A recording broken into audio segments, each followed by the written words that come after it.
नमस्कार, स्वागत है आप सभी का एक बार फिर से फिल्मी ब्रंच में और मैं हूं आपके साथ अंजलि। आज हम बात करने जा रहे हैं उन फिल्मों के बारे में जो जल्द ही सिनेमाघरों में दस्तक देकर बवाल मचाने जा रही है।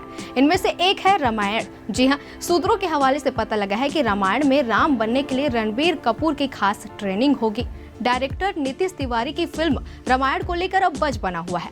रणबीर कपूर तो इसमें राम का रोल अदा करने वाले हैं, लेकिन समय समय पर सीता का रोल करने को लेकर एक्ट्रेसेस का नाम बदलता नजर आ रहा है। रामायण को लेकर एक नया अपडेट आ रहा है कि रणबीर कपूर इस फिल्म के लिए जी जान से मेहनत करने वाले हैं। वो ऐसे कि एक्टर सुनिश्चित कर रहे हैं कि जब फिल्म की शूटिंग शुरू होगी तो उससे पहले वो अपने होमवर्क पूरी तरह कंप्लीट कर ले, फिल्म की शूटिंग के दौरान कोई कसर ना रहे। वहीं सूत्रों के हवाले से पता लगा है कि नीतीश तिवारी की टीम ने एक डिक्शन बोलने के लिहाज से और डायलॉग डिपार्टमेंट बनाया है जो सिर्फ और सिर्फ रामायण पर काम करेगा, यानी कि एक्ट्रेसेस के बोलने के तरीके और डायलॉग्स पर ये टीम काम करेगी। सिर्फ इतना ही नहीं, रामायण में जो एक्ट्रेसेस कॉस्ट्यूम पहनने वाले हैं उन पर भी जोरों शोरों से काम चल रहा है। फिल्म के लीड कैरेक्टर्स किस तरह दिखेंगे, इस पर गौर फरमाया जा रहा है।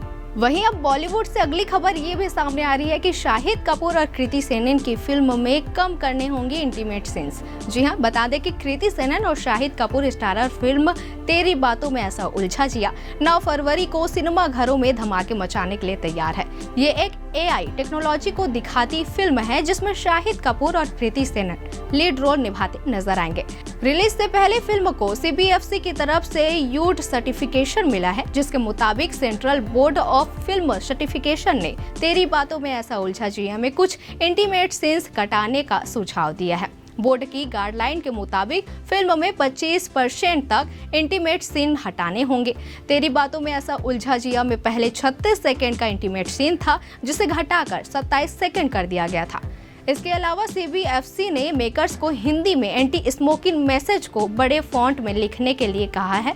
इस तमाम बदलाव के बाद बोर्ड ने रोमांटिक ड्रामा फिल्म को यू सर्टिफिकेशन दिया है। CBFC ने तमाम कट और बदलाव के बाद अब फिल्म का रन टाइम 2 घंटे 23 मिनट और 15 सेकंड हो गया है। अमित जोशी और आराधना शाह के डायरेक्शन में बनी इस फिल्म में शाहिद कपूर एक रोबोट साइंटिस्ट के रोल में नजर आने वाले हैं। वहीं कृति सेनन की बात करें तो कृति सेनन AI रोबोट का किरदार निभाएंगी। वहीं फिल्म इंडस्ट्री से यह भी खबर सामने आ रही है कि बस्तर द नक्सली स्टोरी का टीजर रिलीज हो गया है। IPS ऑफिसर के रोल में नजर आएंगी अदा शर्मा। जी हां, the Kerala story fame actress अदा शर्मा की अगली film Bastar the Naxal story का टीजर रिलीज हो चुका है। फिल्म में अदा IPS ऑफिसर नीरजा माधवन के रोल में नजर आ रही हैं, जो कि नक्सलियों के खिलाफ युद्ध छेड़ चुकी हैं। फिल्म के इस 1 मिनट 14 सेकेंड के टीजर में IPS नीरजा नक्सलियों पर बात करती नजर आएंगी।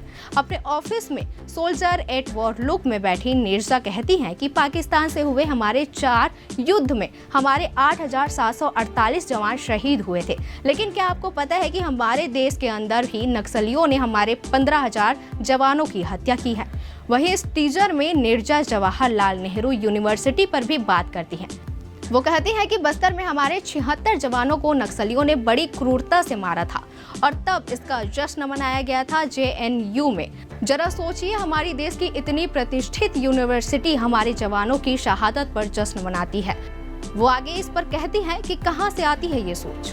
तो वैसे ही तमाम बॉलीवुड अपडेट्स के लिए बने रहिए हमारे साथ। न्यूज़ प्लस 21 आपके हक की बात।